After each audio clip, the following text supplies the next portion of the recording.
Euzu billahi mineşşeytanirracim. Bismillahirrahmanirrahim. Elhamdülillahi rabbil alamin. Vel akibatu lil muttaqin ve salatu vesselamu ala seyyidina Muhammedin ve ala alihi ve sahabeti ecmaîn. Esselamu aleyküm ve rahmetullahi ve berekatuhu. Peygamberimiz sallallahu aleyhi ve sellem Anas ibn Malik razıyallahu anhudan rivayet etilген hadiste aytılады. Peygamberimiz sallallahu aleyhi ve sellem әрдайым былай деп дұға жасайтын еді дейді. Allahümme inni auzubike minel barasi vel cununi vel cuzam ve sayyil asqam деген дұға. Мына осы дұғада Пайғамбарымыз саллаллаху алейхи ва саллям не дейді? Жаратқан ием, расында мен сенен пана сұраймын пес ауруынан, және жындылықтан, және проказа ауруынан, және барлық жаман аурулардан, я Аллахым, өзіңнен пана сұраймын деп. Пайғамбарымыз саллаллаху алейхи ва саллям өзінің үмметін осылай үйрететін еді. Неден пана сұрау керек, неден сыйыну керек? Ад-дуау силахул мумин дейді ғой. Дұға жасау ол момынның қаруы, момынның қорғаны дейді. Әртүрлі мынау ақырғы кезде аурулардың түрі көбейіп кетті.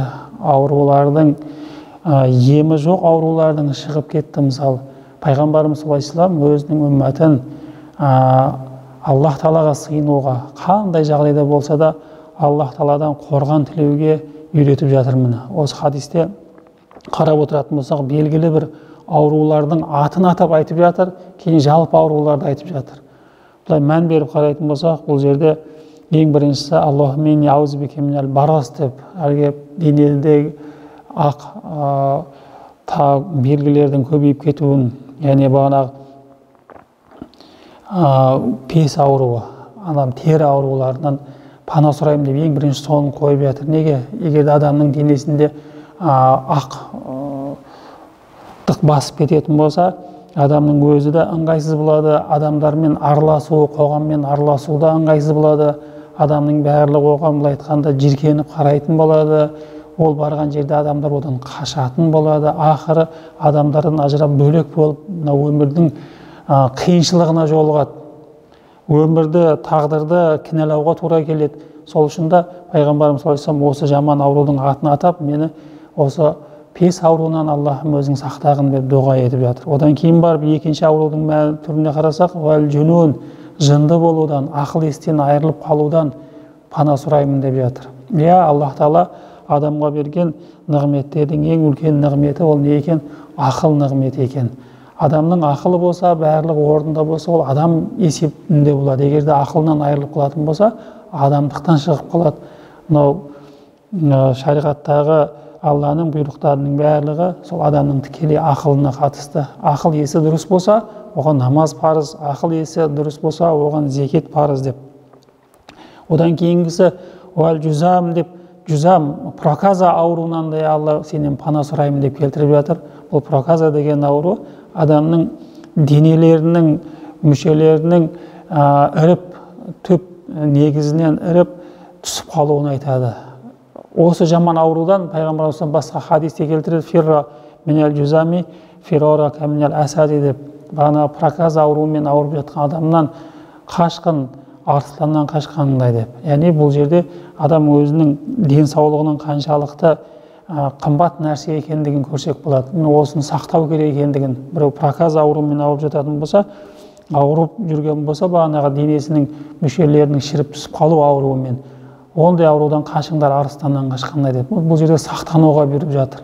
Қазіргі заманда да қарайтын болсақ, ауру көбейіп кетті ғой, оның түрі көбейіп кетті, мынау вирустың түрі көбейіп кетті, бірақ сонда да біз көп адамдар әлі түсінбестен сақтық шараларын жасамастан, мысалы көпшілік орындарға барып, тойлар, жиындарда жүріп жүр. Негізі ол дұрыс емес.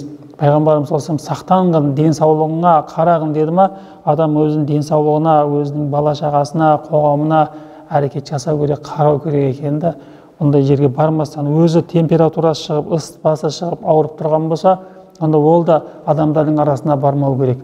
Хадисте негізі мына карантин деген нәрсені Пайғамбарымыз саллаллаху алейхи ва саллямның өзі хадистерден қарайтын болсақ, Пайғамбарымыз саллаллаху алейхи ва саллямның дәуірінде Пайғамбарымыз саллаллаху алейхи ва саллямның өзі осы тәсілді қолданған. Егерде бір жерде осы жұқпалы холера ауру шығатын болса, жұқпалы ауру тауын шығатын болса, ол жерге сендер бармаңдар дейді хадисте. Егерде сендер тұрған жерде бағанағы жұқпалы ауру, жаман ауру шығатын болса, онда сендер ол жерден еш жаққа шықпаңдар дейді. Міне карантин. Ауырып жатқан жерге сендер бармаңдар, егер сендер тұрған жерде ауру шығатын болса, онда сендер басқа жаққа бармаңдар деп жатыр. Аурудың тарқалып кетуін алдын алып жатыр да. Сол үшін де бұндай жағдайларда адам мүмкіншілігі барынша өзінің денсаулығын сақтауға әрекет жасау керек екен. Уассайил асқам деп келтіріп жатыр. Мына ақырғысы және барша жаман аурулардан Алла өзіңе сыйынып, өзіңнен пана сұраймын деп жатыр. Міне кімде-кім осы дұғаны әрдайым оқып жүретін болса, Аллах Тағала оның дұғасын қабыл етсе, ешқашан мынандай жаман аурулармен ауырмайды екен. Осы пайғамбарымыз саллаллаху алейхи вассаламның сүннатында болған дұғаларды жаттап алуымыз керек екен. Аллахумма инни аузу бика минал бараси вал жунуни вал юзам уассайил асқам деп егер дұға жасап жүретін болсақ, өзімізді қорғайтын болсақ, қорғансаң қорғаймын дейді ғой. Сол үшін мүмкіншілігі барынша сақтық шараларын жасап, өзімізді қорғауымыз керек екен, бала шағамызды қорғауымыз керек екен.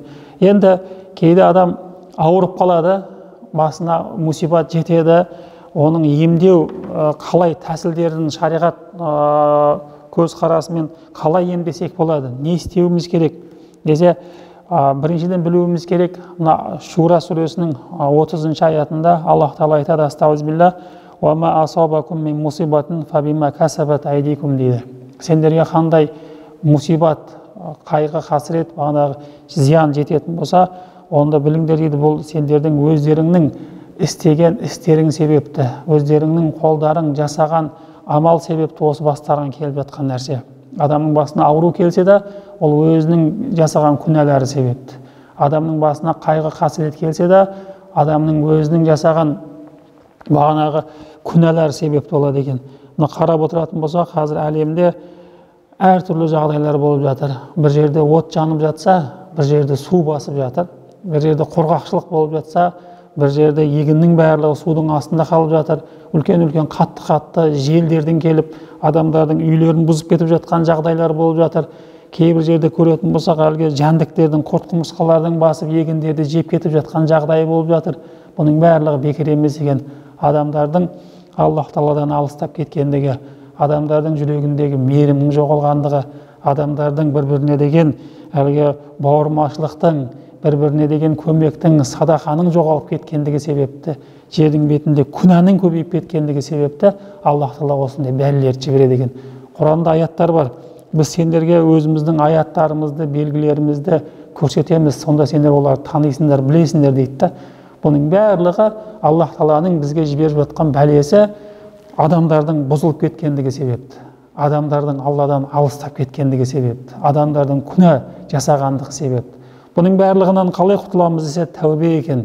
Адам қашан Аллах Тағалаға тәубе ететін болса, Аллах Тағалаға жасаған күнәларынан истиғфар, жарылқау тілейтін болса, Аллах Тағала бұл бәленің барлығын кетіреді екен. Негізі адамдарға рызық несібесінің мол болуына, берекенің болуына кілт не екен? Тәубе ету керек. Аллах Тағаладан тәубе етіп, истиғфар қылып, жасаған күнәларымыздың барлығынан жарылқау тілейтін болсақ, Аллах Тағала бұл нәрселердің барлығын кетіреді. Ауырып қалған адам не істеу керек десе, оның тәсілдері бағанағы ең бірінші дұға. Аллах Тағалаға дұға жасап, пайғамбарымыз саллаллаху алейхи вассаламның сүннатындағы дұғаларды жасап. Екіншіден хадисте келтіріледі: даву марзакум бис садақати деп, ауруларыңды емдеңдер садақамен дейді. Садақа берумен емдеңдер дейді. Бір кісі Абдуллах ибн Мубарак разиаллаху анхуға келіп, өзінің тізесінің ауырып жатқандығын айтады. 7 жылдан бері тізем ауырады, қанша ем жасасам да ол емі болмайды, не істесем болады деп. Сол кезде Абдуллах ибн Мубарак рахимахуллах ол кісіге айтады: сен барғанда бір адамдарға, пәлен жерде адамдардың суы жоқ, су тапшы, қиналып жатқан жағдайы бар. Барғанда сен соларға құдық қазып бер, су шығарып бер.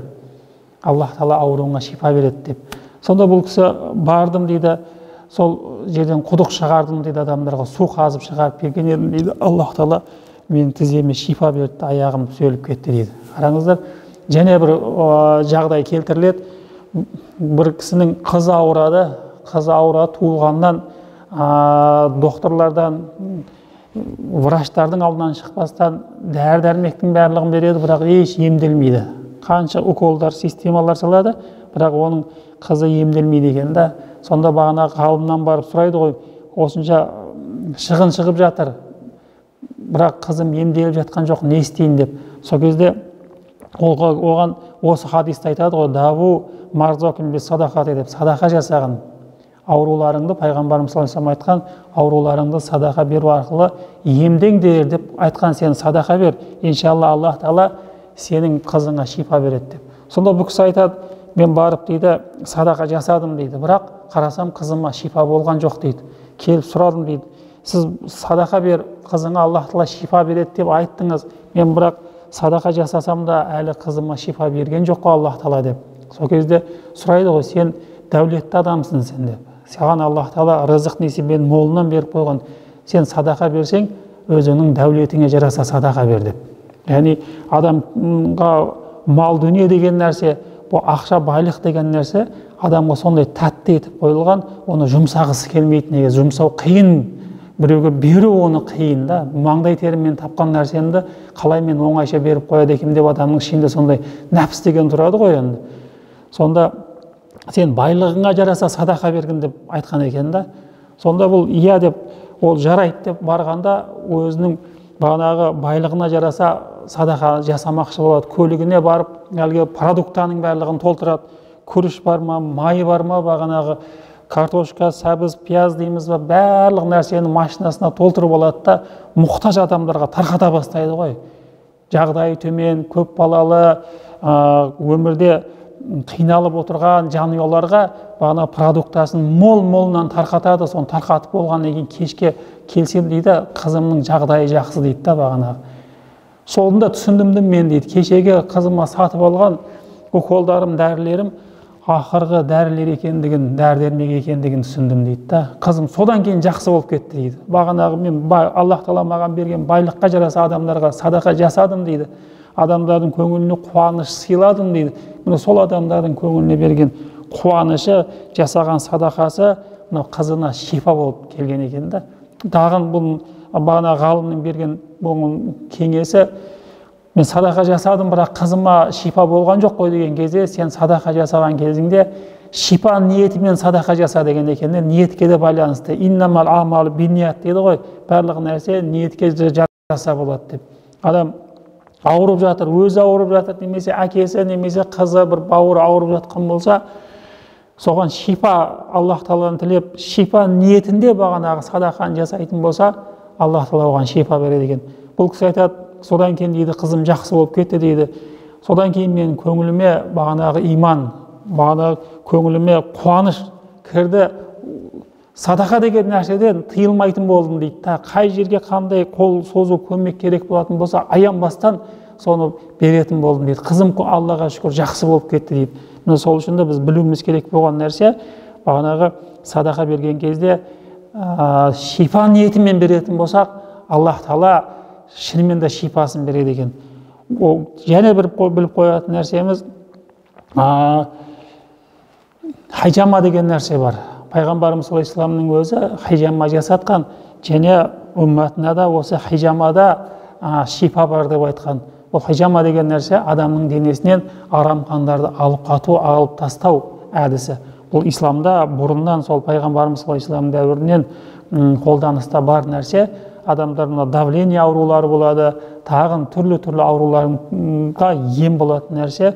Бұл мұсылманшылықта хайжама деген нәрсе бар, қан алдырып тастау деген нәрсе бар. Осы қан алдыруда шипа бар деген. Осы тәсілмен де адам емделсе жақсы болады деген. Садақатул қалил тадфау әл-бәлә әл-кәсир дейді. Берілген аз ғана болсын садақа көп бәлені қайтарады дейді. Осы нәрсені естен шығармауымыз керек екен да. Аллах Тағала адамдардың жағдайын әртүрлі етіп қойған, біреудің жағдайын кең етіп қойған, біреуді ауру, біреуді дені сау етіп қойған, біреуге мал мүлікті, мал дүниені кеңінен беріп қойған. Міне сол адамдар өзінің жағдайына қарап садақа жасаса, және беріп жатқан кезінде бағанағы шипа ниетін істейтін болса, ішінен, я Алла, міне мен сенің жолыңда осындай садақа жасап жатырмын, өзің шипа ниетінде беріп жатырмын, Аллахым өзің шипаңды берген дейтін болса, иншалла ол қабыл болады екен, иншалла. Хадисте келеді ғой, дұғаның қабыл болатын дұғасы қайсы десе, дұғаның қабыл болатын дұға ол біреудің арқасынан біреудің жасаған дұғасы қабыл болады, қайтарылмайды дейді да. Сен бағана садақа берген адамың егер сенің ақыңа дұға жасайтын болса, міне осы қабыл болатын дұға екен, Аллах Тағала қайтармайды екен. Аллахым, бұл маған садақа жасағандай өзің болған шипаңды берген деп дұға жасайтын болса, бағанағы адам иншалла шипасы болады екен. Аллах Тағала баршамызды өзінің тура жолынан адастырмасын. Аллах Тағала баршамызды өзінің жаман ауруларынан аман етсін. Ел жұртымызды аман етсін. Мына ауырып жатқан бауырларымызға Аллах Тағала шифа берсін дейміз. Бүкіл әлемге Аллах Тағала өзінің тыныштық, амандық, берекесін берсін. Су алып жатқан жерлерге Аллах Тағала бағанағы су бәлесінен құтқарсын.